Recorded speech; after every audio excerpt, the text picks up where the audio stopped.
Ka'ba arabchada kub degan ma'noni anglatadi. Makkadagi Al-Haram masjidi ichidagi kub ko'rinishidagi muqaddas bino. Masjidga bir vaqtning o'zida 130 ming musulmon kira oladi. Ka'baning balandligi 12 metr 5 santimetr, uzunligi 9 metr, kengligi 13 metr.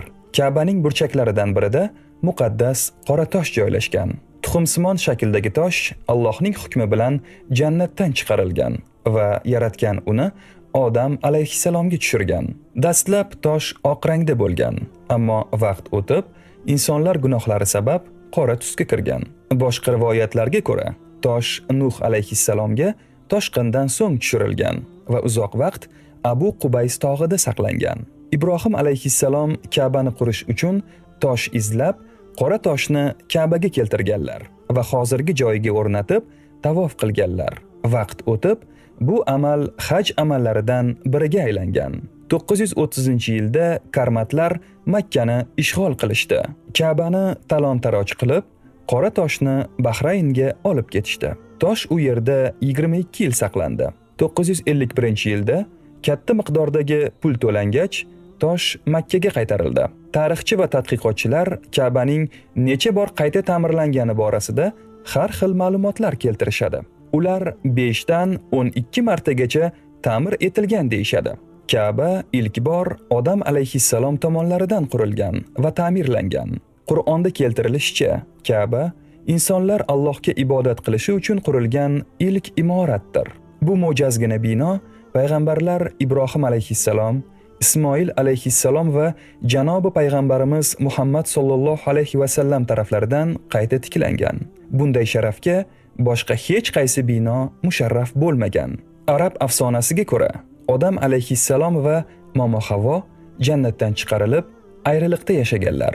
Odam alayhissalom Shri-Lanka orolini, momo Havo esa Qizil dengiz sohilini, Makkadan uzoq bo'lmagan joyni makon tutishgan. Ular oradan 200 yil o'tib Arafat vodiysida uchrashishgan va bu yer musulmon olamida muqaddas sanaladi. Odam alayhissalom jannatda ibodat qilgan masjidlaridan ayrilganlariga juda aziyat chekadilar. Shundan so'ng Alloh yerga masjidning bir nusxasini tushiradi. Odam alayhissalomning vafotidan keyin masjid osmonga ko'tariladi. Shundan so'ng Shis alayhissalom Ka'bani quradi. Nuh alayhissalom va Som alayhissalom uni toshqindan so'ng ta'mirlashadi. Ka'baga tartibga ko'ra Bani Shayba oilasi mas'ul hisoblanadi. Ularda Ka'ba eshiklarining kalitlari saqlanadi. Kalitni ilk egasiga janobi payg'ambarimiz sollallohu alayhi va sallam topshirganlar va unga buni oling Shayba farzandlari, meros sifatida va umrbod va buning uchun ajru mukofotlar olasiz deb marhamat qilganlar. Ka'bani tozalash ishlari yiliga 2 marta, muqaddas Ramazon oyidan 2 hafta oldin va haj mavsumidan 2 hafta oldin olib boriladi. Ka'ba Makka granitidan marmar poydevorga qurilgan. Ka'ba qora mato, kisva bilan yopilgan bo'lib, u oltin ipli naqshlar bilan bezatilgan. Kisva har yili Zulhijja oyining 9 yoki 10-kuni yangilanadi. Eski kisvani yechib, mayda bo'laklarga bo'linadi va ziyoratchilarga tarqatiladi. Ilgari kisva oq matodan tayyorlangan. Keyinchalik qora rangdagi mato qulay bo'lib chiqdi. Kisva 8 bo'lak qora rangli ipak matosidan tayyorlanadi. Uning yuqori qismida oltin iplar bilan Qur'oni Karimdagi Oli Imron surasining 96-oyati bitilgan. Odamlarga muborak, olamlarga hidoyat qilib qo'yilgan birinchi uy Bakkadagi uydir. Bu oyatdan tashqari kisvaga Qur'onning 7 ta surasi bitilgan. Saudiyaning birinchi qiroli Abdul Aziz ibn Saud Ka'ba yopinchig'ini tikish uchun tikuv fabrikasini qurishni buyurgan. Bu fabrika yiliga 2 ta yopinchiq tayyorlaydi. Ulardan biri zaxirada turadi. Eski kisva yechilgach, Ka'ba qo'riqchilari va Makka sharifiga topshiriladi. Ka'baning ichida xona bor va u yiliga faqat 2 marta faxrli mehmonlar uchun ochiladi. Ka'ba eshigi sharqiy devorda, yerdan 2,5 metr balandlikda joylashgan. Bu suv toshqinidan asrash uchun qilingan.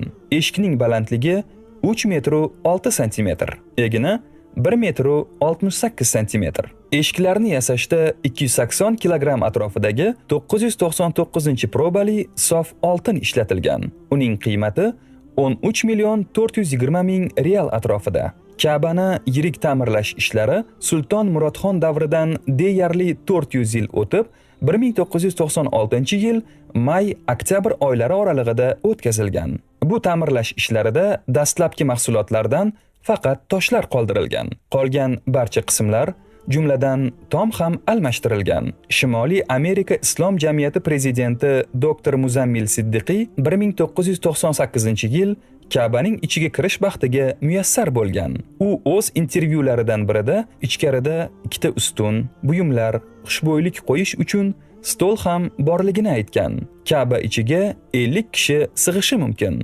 Ichkarida elektr chirog'i yo'q. Devor va pol marmardan qilingan.